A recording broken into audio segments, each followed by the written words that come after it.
राज ठाकरे के पिताजी का ये देश नहीं है, ठीक है ना। राज ठाकरे का पिताजी का देश नहीं है, ये सब लुम्पन एलिमेंट है। बॉम्बे में अपने घर में बैठकर बाघ बन रहे हैं। राज ठाकरे अपने घर में बैठकर कोई किसी को गाली दे सकता है, और ये उनके संस्कार को दिखाता है, उनकी बेवकूफ़ी को दिखाता है। अपने घर में बैठकर किसी दूसरे को, गरीब को, कोई वहाँ काम करने गया है उसको 2 थप्पड़ मारते हो, ये कोई बहादुरी नहीं है, ये कोई बहादुरी नहीं है। तो दोनों भाई एक साथ आ गए। अरे दोनों भाई एक साथ आ जाए, 4 भाई साथ में आ जाएं। ये दोनों भाई पहले साथ में नहीं थे तो क्या कर लिया राज ठाकरे, क्या कर लिए? दोनों भाई साथ में रहेंगे तो क्या कर लेंगे? आप वहाँ मार दीजिएगा किसी को। राज ठाकरे का कुछ नहीं है, वहाँ पर दोषी भाजपा है, भाजपा की सरकार है। वहाँ पर दोषी कांग्रेस है, कांग्रेस उद्धव जी के शिवसेना के साथ उनका गठबंधन है। तेजस्वी यादव को यहाँ बोलना चाहिए। ये लोग उद्धव ठाकरे के साथ बैठ के चाय पीते हैं, राहुल गांधी बैठ कर चाय पी रहे हैं।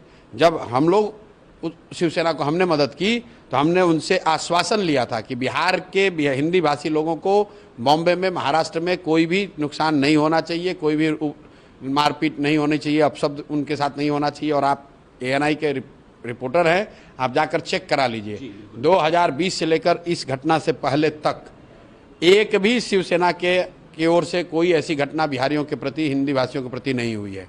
ये वापस से फिर से शुरू हुआ है, क्योंकि वहाँ पर मुंबई म्युनिसिपल कॉरपोरेशन का इलेक्शन है और वहाँ मराठी वोट लेने की लड़ाई है, और उस चक्कर में गरीब हिंदी भाषी लोग, बिहार के लोगों के साथ मारपीट हो रही है। दोनों भाई एक साथ आए हैं, क्या कुछ नहीं होगा। दोनों भाई आ जाए, 4 भाई आ जाए, उससे कुछ नहीं होगा। उद्धव ठाकरे ने भी कहा है कि मराठी अस्मिता को बचाना। अरे आप लोग जबरदस्ती का इनको हीरो बना रहे हैं यार।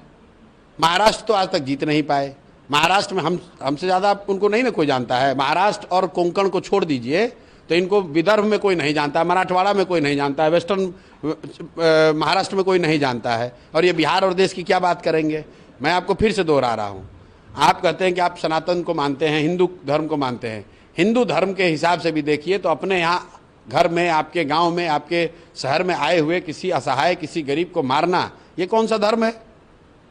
अरे तुम्हारा दम है तो जो मजबूत लोग हैं उनसे लड़ो भाई। अगर तुम्हें बिहार के लोगों से इतनी दिक्कत है तो हमसे काहे मदद मांगने आए थे?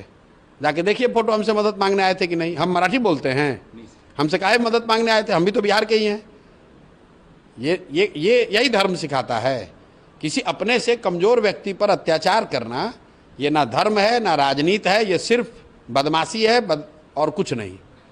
वोटर लिस्ट रिवीजन के मामले में RJD सुप्रीम कोर्ट गई है, आपकी मीटिंग हुई है आपकी पार्टी की, अब आपका क्या रुख है इसमें? भाई हम लोग इसके विरोध में हैं।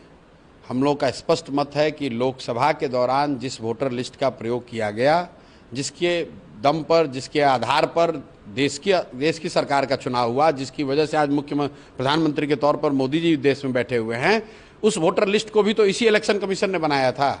साल भर पहले वो वोटर लिस्ट बना। अब आप कह रहे हैं कि उसमें 1 करोड़ या 2 करोड़ लोगों का फिर से जांच होगा, वो फर्जी है या गलत है। तो क्या मोदी जी को गलत लोगों ने वोट देकर प्रधानमंत्री बनाया है? क्या फिर से दोबारा चुनाव कराएंगे लोकसभा का?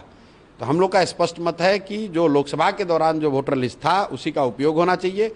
उसको आप संशोधित इस नज़रिए से कर सकते हैं कि अगर किसी की मृत्यु हो गई है तो उसका नाम काट दीजिए, कोई यहाँ से छोड़कर चला गया उसका नाम काट दीजिए।